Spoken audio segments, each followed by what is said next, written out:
Babylone marcha contre Jérusalem et l'assiégea. Le Seigneur livra entre ses mains Jéhoïakim, roi de Juda, et une partie des objets de la maison de Dieu.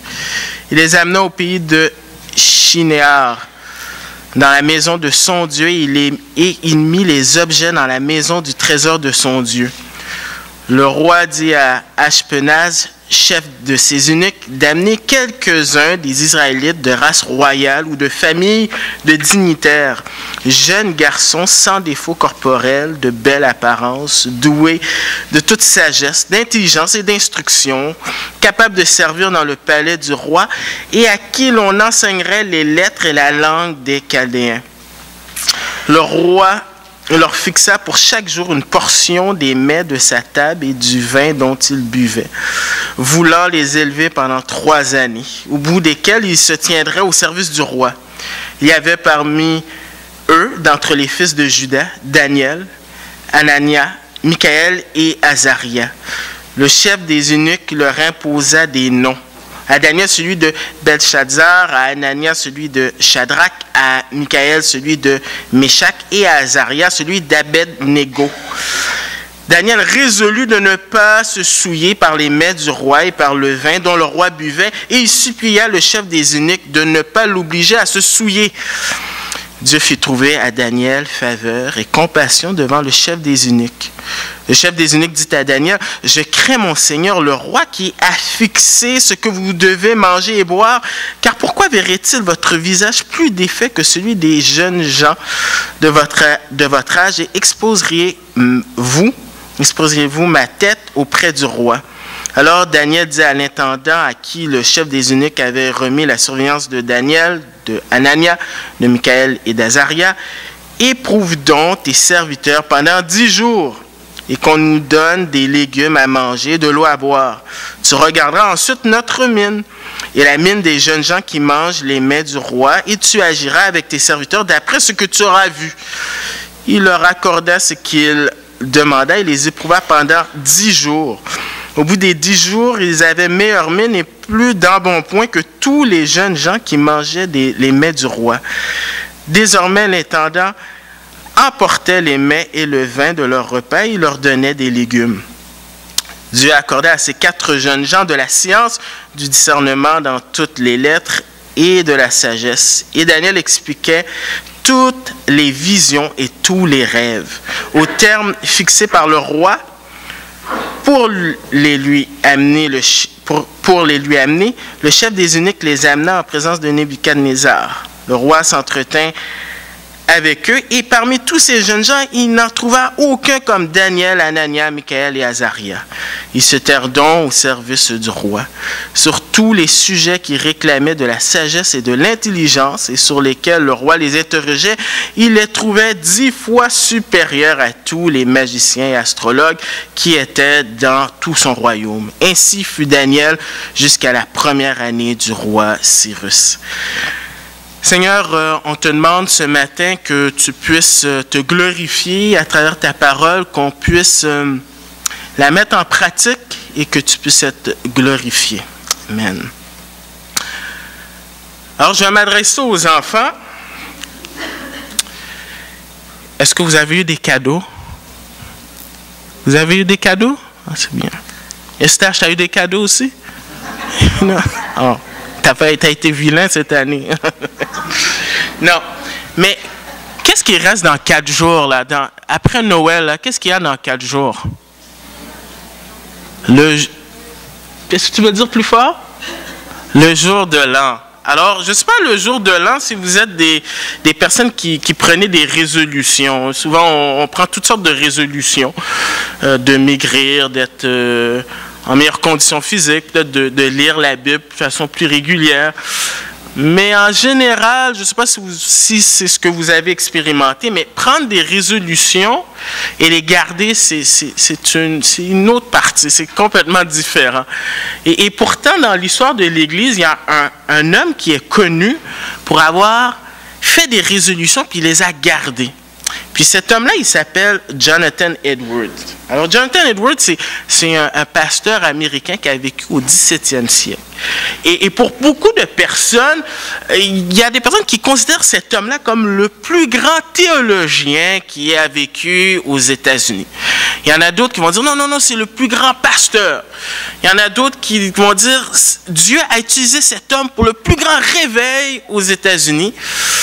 Et il y en a d'autres qui disent que sa prédication, qui est « Sinners in the hand of an angry God », ça veut dire des pécheurs dans les mains d'un Dieu en colère, est peut-être la prédication la plus percutante de l'histoire des États-Unis. Mais pour moi, qu'est-ce qui je trouve intéressant dans cet homme-là, c'est que il s'est converti à l'âge de 18 ans, je pense, et puis à 20 ans, 21 ans, il était pasteur d'une église. Et pour s'assurer que son ministère soit centré sur Christ, il a écrit 70 résolutions. Et vous pouvez voir ça dans sa biographie ou peut-être sur Internet. C'est quand même intéressant de voir ces 70 résolutions pour un homme quand même assez jeune. Et le texte de ce matin, on nous parle d'un homme aussi qui a aussi pris une résolution. Et puis cette personne-là, c'est Daniel. Alors, comment ça? Est-ce que vous voyez ou c'est moi qui... Oui, on voit. Ah, merci. Mais le titre, c'est « Résolution ». Simplement, c'est... Et le verset 8 nous dit que Daniel résolut dans son cœur de ne pas se souiller. Puis on va voir à partir de ce verset-là, qui est le verset clé de ce chapitre-là, comment dans différents événements de la vie de Daniel, Daniel est résolu. Mais avant ça, il faut voir l'introduction de tout ça. Et le contexte, eh bien, c'est la déportation à Jérusalem. Tu peux le faire pour moi, s'il te plaît, parce que ça... Merci.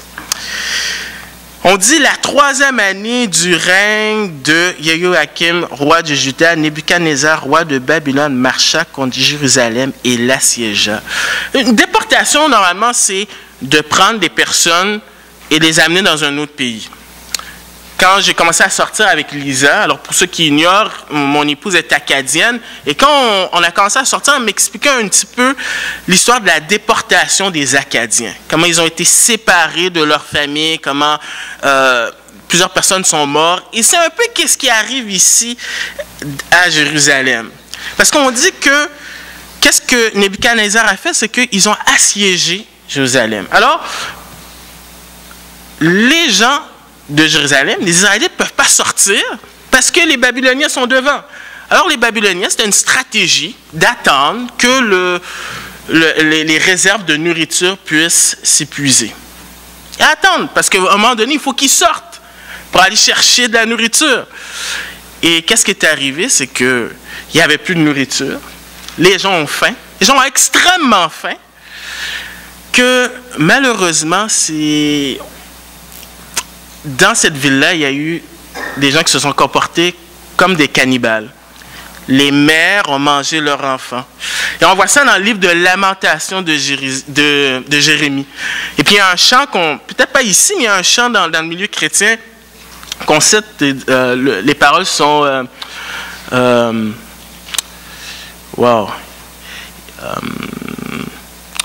joie de toute la terre. Il parle de Jérusalem, cité de Dieu, joie de toute la terre. Et il n'y avait absolument rien de joyeux dans cette situation-là. Vous lisez le livre de Lamentation, vous allez voir, les adolescents sont massacrés, les vieillards sont tués. Et c'est ça qui est arrivé à ce moment-ci. Mais c'était annoncé cela. C'était annoncé dans le livre de Deutéronome. Parce que dans le livre de Deutéronome, spécialement dans Deutéronome 28, à partir du verset 15 jusqu'au verset 68, Dieu va dire au peuple, voici les conséquences si vous ne respectez pas le contrat ou l'alliance que j'ai avec vous. Si vous refusez, il va y avoir plusieurs malédictions, dont être déporté. Et c'est ce qui est arrivé.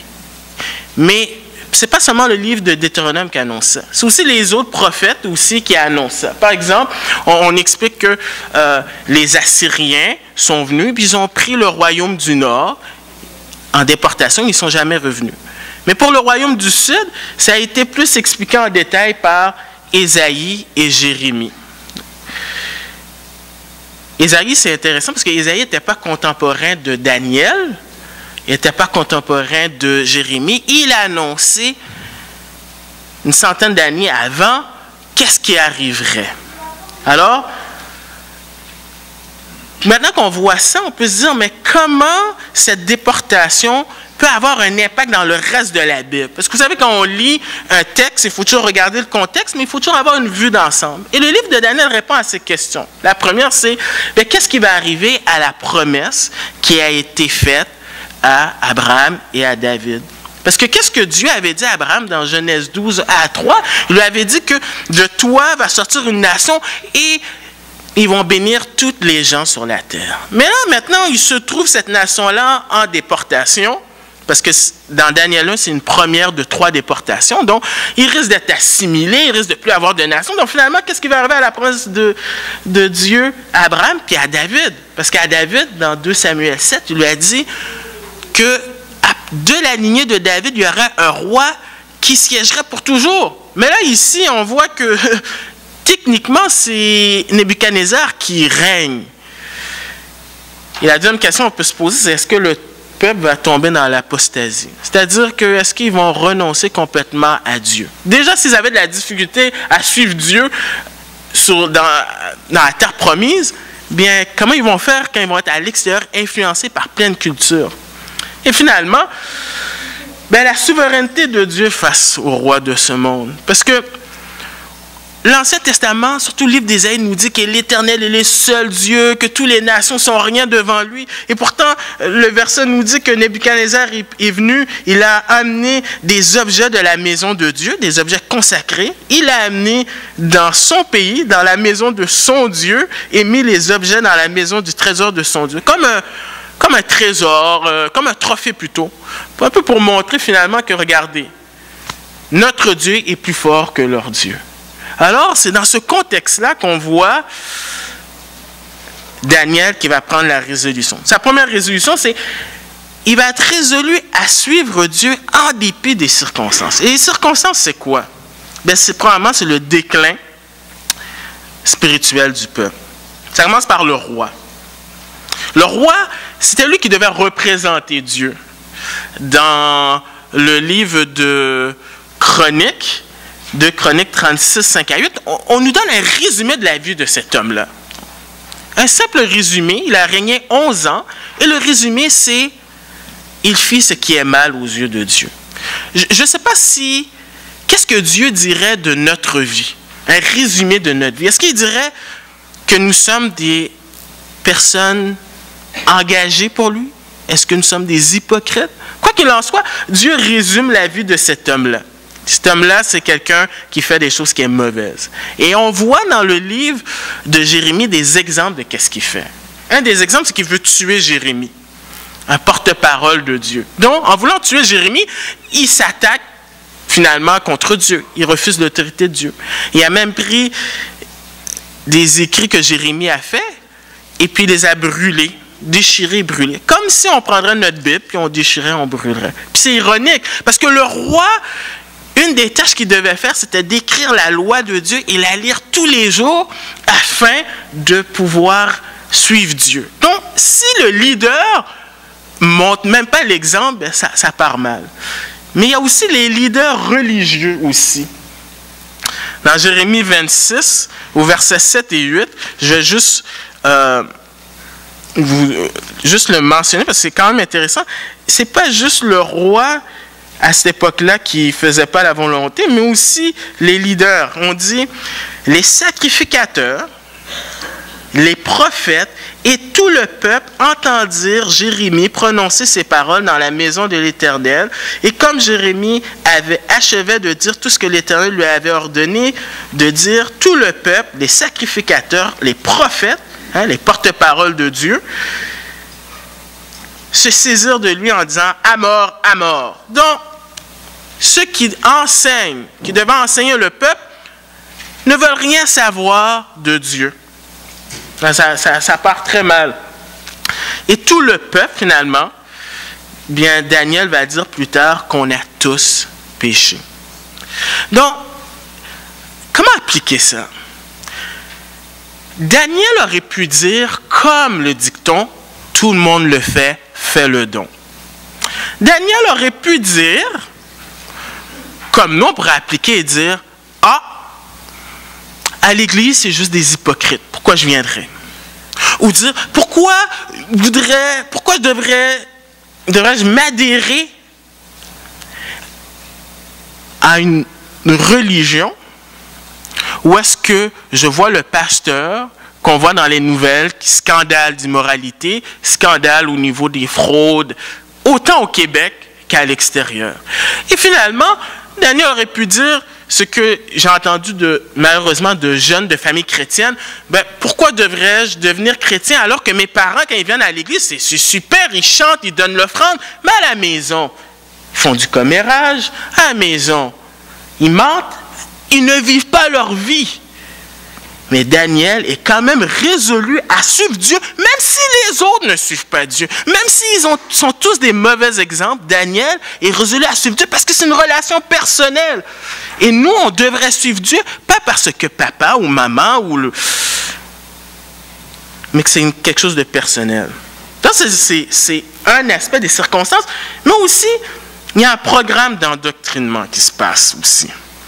Un programme d'endoctrinement parce qu'on nous dit que, au verset 3, le roi a décidé d'amener quelques-uns des Israélites de race royale et de famille de dignitaires. Donc, certains commentateurs disent qu'il y avait peut-être 75 à 50 jeunes qui étaient pris là. Donc, quand vous lisez cette histoire-là, il ne faut pas que vous pensiez que c'est juste Daniel et ses 3 amis qui sont là.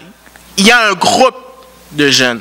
Pourquoi ils ont été pris? Alors, est-ce que c'est pour servir de chantage, pour être sûr que le roi ne va rien faire? Est-ce que c'est une façon de montrer un trophée et dire, regardez, hein, on a pris la crème de la crème? Mais le verset 5 nous dit que c'était pour les élever pendant 3 années pour être au service du roi. Donc, tout ça, une façon tout simplement de s'assurer, un peu un lavage de cerveau, de s'assurer que des Juifs pourraient s'occuper d'administrer certaines parties, mais même s'ils sont Juifs, leur façon de penser serait comme les Babyloniens. Alors, qu'est-ce qu'ils décident de faire? Alors, juste avant, imaginez-vous, je ne sais pas s'il y a des gens ici qui ont entre 13 et 17 ans ici. Entre 13 et 17 ans, est-ce qu'il y a des gens ici qui ont entre 13 et 17? Ah, je vous y ai. Donc, imagine, pendant quelques instants, que des gens viennent chez toi, ils t'enlèvent, tu ne verras plus maman et papa de ta vie, ils brûlent ta maison, ils détruisent tout ce que tu aimes, et tu fais un voyage en Irak, pas confortable, là, enchaîné probablement. C'est un peu ce qui était arrivé avec Daniel. Donc, les gens sont dans un état où est-ce qu'ils sont très susceptibles d'être influencés. Alors, commence le programme de sélection. Alors, je ne sais pas si c'était vous, lorsque vous étiez adolescent, les hommes de l'Église, on nous décrit jeune garçon, sans défaut corporel, de belle apparence, doué de toute sagesse, d'intelligence et d'instruction. Alors, je ne sais pas si c'était vous hier, quand vous aviez 17 ans, mais c'était le critère de sélection. Cette image du monde, hein, paraître beau, tout ça. Mais il n'y avait pas juste le critère de sélection, il y avait le curriculum. Le curriculum, c'était d'enseigner les lettres et la langue des Chaldéens. Et si on lit des livres d'histoire sur les Babyloniens, bien ça comporte apprendre les mathématiques, ça comprend l'agriculture, l'astrologie, l'astronomie. Donc, il y a des éléments aussi qui sont à l'encontre de Dieu. Je ne sais pas si Daniel a été exposé à cela, probablement, mais il y avait un programme qui se faisait. Et le roi n'est pas fou. Pour s'assurer de leur collaboration, le roi leur fixa pour chaque jour une portion de pain, de vin. Donc finalement, c'est un peu comme si on se disait, ben, finalement, Josiane, tu quittes, puis on t'amène en Irak, mais finalement, tu as une grosse chambre que tu n'as pas besoin de partager avec personne. Tu as plein de jeux, la bonne nourriture, et finalement, tu te dis, bah, c'est peut-être pas si mauvais que ça, être là-bas. C'est un peu cette idée-là on les gagne par le ventre. Et finalement, bien, la conformité religieuse, parce qu'on leur donne 3 noms. De nos jours, on donne des noms pour donner des noms, mais à cette époque-là, lorsqu'on donnait un nom dans la Bible, ça représentait quelque chose. Ils avaient tous des noms bibliques avec, faisant référence à un attribut de Dieu. Et on change leur nom, et on leur donne des noms reliés aux idoles des Babyloniens. Tout pour faire effacer leur appartenance, leur identité. Et vous savez, ça n'a pas changé. Le monde agit exactement comme ça aussi. Et mon but, ce n'est pas de faire le procès entre les écoles publiques, les écoles chrétiennes, les écoles à la maison. Tout ce que je veux dire, c'est que le monde, par différentes façons, véhicule un message pour être à l'encontre de la Bible. Quand j'étais au cégep, c'était la première fois de ma vie que j'étais confronté à un professeur qui nous disait pendant 2 sessions, Dieu n'existe pas. Vous avez 17 ans, vous avez 18 ans, arrêtez d'être des imbéciles, vous êtes assez grands. Et il s'amusait pendant 2 sessions à essayer de démolir et de montrer que Dieu n'existait pas. Même chose quand j'ai été à l'université, j'ai appris ça dans mon bac en bio, ben, on descend du singe et c'est de la folie. Même chose quand j'ai étudié en enseignement des sciences, il faut enseigner aux élèves que finalement Dieu n'existe pas, puis on descend du singe. Mais ce n'est pas juste à l'école. Tout partout, à la télévision, à la radio, on est constamment bombardé avec cette idée d'être conformé. Et Daniel, qu'est-ce qu'il fait au verset 8?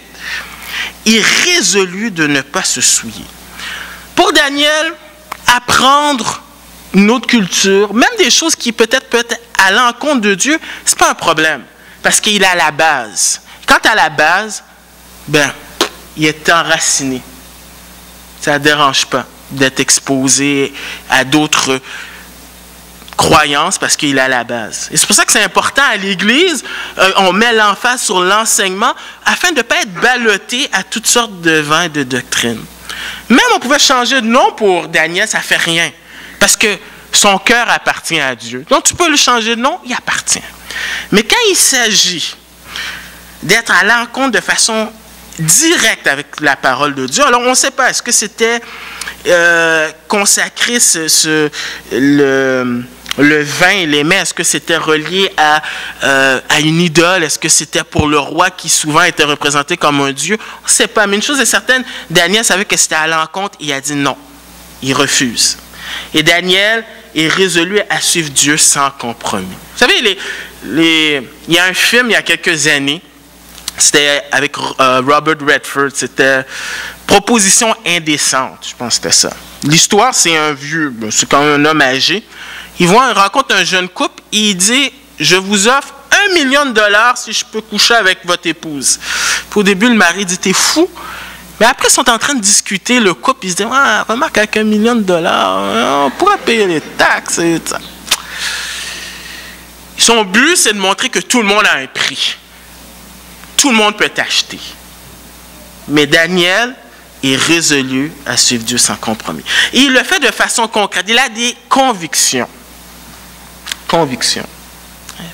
Les convictions, c'est un peu comme les résolutions. Tout le monde aime ça dire qu'on a des convictions, mais quand il s'agit de les mettre en pratique, c'est autre chose. Quand j'étais au cégep, il y avait la grève des étudiants, puis les étudiants, oui, ils voulaient faire la grève, pas de cours.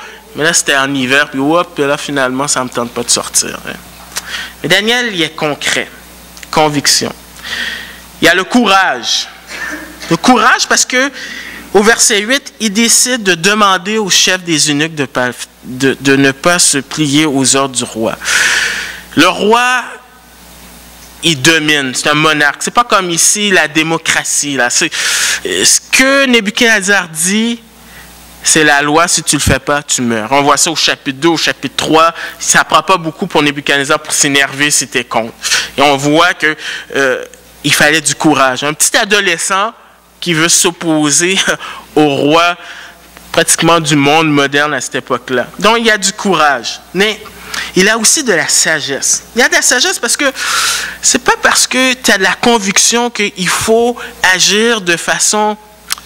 peut-être peut-être arrogante ou sans réfléchir. On peut dire, non, jamais de la vie, je suis un Hébreu, je ne prends pas ces choses-là. Mais le texte nous dit qu'il supplia le chef.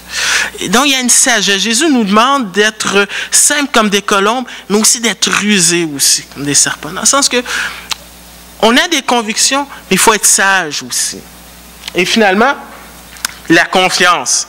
La confiance parce qu'il va demander au chef de faire un test au niveau de la nourriture. Je ne sais pas si vous connaissez cette émission, je ne sais pas si ça joue encore, c'est Qui perd gagne, je pense.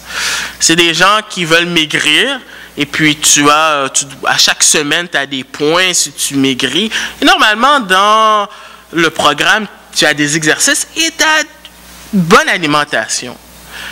Et normalement, lorsqu'on mange des légumes, on n'est pas supposé grossir. Mais tu vois que Daniel a confiance à Dieu. Confiance à Dieu. C'est la même chose avec nous. Vous savez, l'Église, Paul dit dans Timothée que l'Église est la colonne la plus de la vérité. On est la seule institution au monde où est-ce qu'on a la vérité. Et le danger, c'est qu'on puisse faire des compromis avec la vérité. Jésus est un chemin parmi tant d'autres.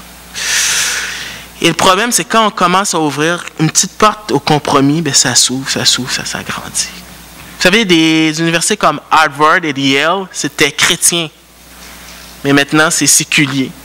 Il y a des dénominations qui sont devenues complètement libérales. Des écoles théologiques qui ne croient plus à l'inhérence. C'est-à-dire, ce que la Bible, ce qui a été écrit, c'est la vérité, il n'y a aucune erreur. Et on est continuellement confronté à faire des compromis. Donc, c'est ça. Il faut faire attention. Mais le résultat. Alors, le résultat de cela, c'est qu'on voit tout d'abord qu'on a le support de Dieu. Un support de Dieu. C'est merveilleux. Le verset 9 dit, Dieu fit trouver à Daniel faveur et compassion devant le chef des eunuques. Vous savez, la Bible dit, la crainte des hommes est un piège. C'est un piège, la crainte des hommes. Et on se prive de bénédiction. On se prive de bénédiction lorsqu'on ne veut pas faire confiance à Dieu. Je viens de voir Alexandre, puis ça me rappelle à l'Université de Montréal, dans le groupe biblique, il fallait qu'on chante des chansons près de la cafétéria. Tu te souviens, hein? Puis on a chanté des chants, puis on a commencé à témoigner, puis c'était quand même étonnant de voir les étudiants regarder, mais c'était une merveilleuse opportunité. Donc on a le support de Dieu là-dedans. Mais on n'a pas juste le support de Dieu. On a le support des amis. Au verset 11, Dieu a suscité 3 amis avec lui. Dans ces 75 jeunes, il y avait 3 autres personnes qui étaient là. C'était certainement encourageant pour Daniel de savoir qu'il n'était pas tout seul. Et l'Église, vous savez, l'Église locale sert à plusieurs choses. Mais une des raisons dans l'Épître aux Hébreux, il nous dit de ne pas abandonner notre assemblée, mais au contraire, d'être ensemble, de s'exhorter, de s'encourager, d'autant plus que les jours sont mauvais.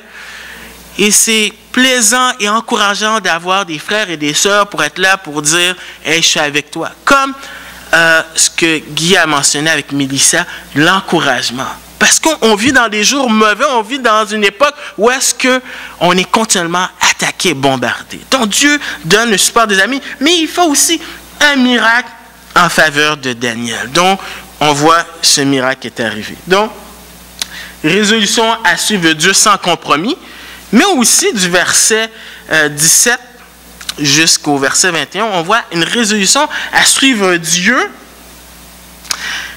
en dépit du succès. Parce que c'est très facile de penser à Dieu quand ça va mal avec notre santé, quand nos enfants, ça ne marche pas bien, quand notre couple, ça ne va pas bien, quand à l'école ou au travail, on a ce réflexe de penser à Dieu, mais quand tout va bien, quand tout va bien, est-ce qu'on a ce réflexe de penser à Dieu? Est-ce qu'on a ce réflexe de louer Dieu? Mais Daniel est résolu à suivre Dieu en dépit du succès. Et ce succès-là, il est supérieur aux autres jeunes. On le voit à travers les sciences, à travers le discernement et à travers aussi la sagesse, l'application. Dans 3 éléments, on voit Daniel et ses amis qui sont supérieurs aux autres. Et en passant, ce texte-là, ça ne justifie pas de ne pas étudier. Pour ceux qui sont aux études, ils disent « Ah, ben, je vais prier, puis Dieu va... » Non. Il faut regarder le contexte. Puis Proverbe dit « Paresseux, regarde la fourmi. » Donc, personne qui peut dire « Ben, je vais prier, puis je vais passer mon examen. » Ça ne marche pas. Paul a dit aux Thessaloniciens, celui qui ne veut pas travailler, ben, qui ne mange pas non plus. Donc, il y a du succès, mais on voit une fidélité constante. Fidélité constante. La vie chrétienne, elle se démontre pas le jour où tu t'es converti. Tu ne dis pas, ah ben moi, je suis allé en avant, je me suis converti le 8 décembre 1980. Non. La vie chrétienne, ça se démontre à long terme. C'est un marathon, si vous voulez. Donc, il y a une fidélité qui est constante. Par exemple, on voit le verset 21, on dit « Ainsi fut Daniel jusqu'à la première année du roi Cyrus. » Cyrus, c'est le roi des Mèdes et des Perses. Donc, Daniel a passé à travers 3 royaumes. Nebuchadnezzar, le petit-fils de Nebuchadnezzar, et Cyrus. On voit Darius là-dedans. Donc, à peu près 70 ans. Ici, on pense que Daniel avait peut-être 15 ans. Donc, on parle de quelqu'un qui a 85 ans. Et on voit que cet homme est continuellement fidèle à Dieu. Il n'y a rien qui a changé. On voit ça dans Daniel 6. On voit quelqu'un qui prie régulièrement, qui est toujours fidèle à Dieu. Fidèle.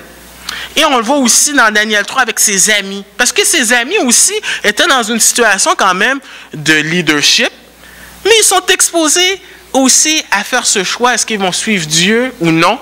Parce qu'ils vont dire au roi Nebuchadnezzar au chapitre 3, versets 16 et 17, « Shadrach, Meshach et Abed-Négo répliquèrent au roi Nebuchadnezzar, « Nous n'avons pas besoin de te répondre là-dessus. Si cela doit être, notre Dieu que nous servons peut nous délivrer. Il nous délivrera de la fournaise ardente de ta main. Au roi, sinon, sache au roi que nous servirons pas tes dieux et que nous n'adorons pas la statue d'or que tu as dressée. »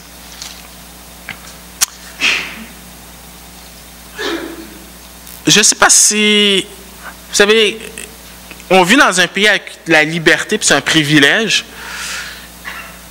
mais il ne faut pas prendre ça pour acquis. Et si on se trouve dans une position où est-ce que peut-être qu'un jour au Québec, on n'a pas le droit de se réunir de façon libre comme ça, il faut y penser. Pourquoi nous, on serait une exception, tandis que n'importe où dans le monde, la plupart des régions dans le monde, les gens sont persécutés. Fidélité qui est constante. Donc, en conclusion avec ça, la première chose, c'est qu'on voit la souveraineté de Dieu et on voit la fidélité de Dieu. Parce que quand on lit un texte comme ça, c'est facile de penser juste à Daniel. Mais on oublie celui qui est vraiment le héros derrière ça, c'est le Dieu de Daniel. C'est un Dieu qui est souverain parce que le verset 2 dit « Le Seigneur livra entre ses mains Jéhoïakim, roi de Juda. » Le mot Seigneur ici, c'est Adonai. Ça veut dire souverain, celui qui est en contrôle.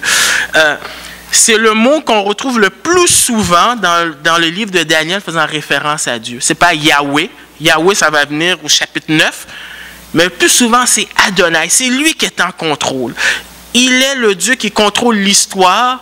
Il est le Dieu qui est fidèle parce qu'il va ramener le peuple comme il l'avait dit. Il est fidèle parce qu'il va envoyer Jésus. On vient de célébrer Noël, il va envoyer Jésus qui, lui, va siéger pour toujours. Donc, il est un Dieu qui est fidèle. Mais aussi, on voit Daniel qui s'appuie sur la souveraineté de Dieu et demeure fidèle. Je vais prendre, si vous pouvez concentrer vos neurones pendant juste 10 secondes, donc peut-être une trentaine.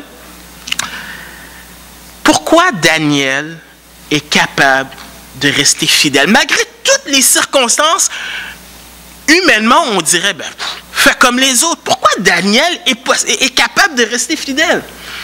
C'est parce que sa perception de Dieu est différente des autres. Il sait que Dieu est souverain. On a chanté « Ô Dieu, tu es grand ». Il sait que Dieu est au-dessus des circonstances. En d'autres mots, il connaît des attributs de Dieu. En d'autres mots, je vais dire ce mot tabou, la théologie. Parce qu'il sait qui est Dieu, ça lui permet de pouvoir passer à travers les circonstances. Je ne sais pas qu'est-ce que vous allez vivre en 2011. Je ne sais pas qu'est-ce que la vie nous réserve. Maladie, perte d'emploi, on ne sait pas. Mais je peux vous garantir que si votre perception de Dieu est un petit Dieu comme ça, quand les circonstances vont arriver, vous allez faire des compromis, vous allez céder, vous allez pécher. C'est pour ça que c'est tellement important de connaître qui est Dieu. Et quand tu sais qui est Dieu, ta perception des circonstances est différente de celle du monde. Donc Dieu s'appuie sur la souveraineté de Dieu et demeure fidèle. Mais il n'y a pas juste Daniel qui est un exemple. Ultimement, Jésus est notre exemple. Parce que Jésus s'est appuyé sur la souveraineté du Père pendant ces 3 ans, obéissant au plan de Dieu. Et Philippiens dit qu'il a été fidèle jusqu'à la mort sur la croix. Se faire cracher, moquer, mais fidèle au plan de Dieu. L'Épître aux Hébreux nous dit de regarder Christ comme modèle. Et finalement, ça termine avec nous. Et nous, qu'est-ce qu'on va faire? Qu'est-ce qu'on va faire en 2011? Est-ce qu'on va être résolu? La balle est dans notre camp. Mais ça commence d'abord en connaissant Dieu. Et la façon comment tu connais Dieu, c'est à travers Jésus. Parce que si tu crois au sacrifice de Jésus, et si tu crois que Jésus est ressuscité, tu as cette relation avec Dieu comme Daniel avait cette relation. Et je vais terminer avec juste des paroles d'un cantique. Tu sais, ces vieux cantiques que des fois, c'est facile de dénigrer ce qui est vieux, mais un beau cantique, moi je trouve ça beau parce que les paroles sont belles, puis c'est un vieux cantique, mais c'est pas parce que c'est vieux que c'est beau, c'est les paroles. Il dit « Jusqu'au bout, je veux te suivre, dans les bons, les mauvais jours. » Vous connaissez? Il y en a qui connaissent? Tu peux compléter pour moi? À toi, Jésus, pour toujours. Prions.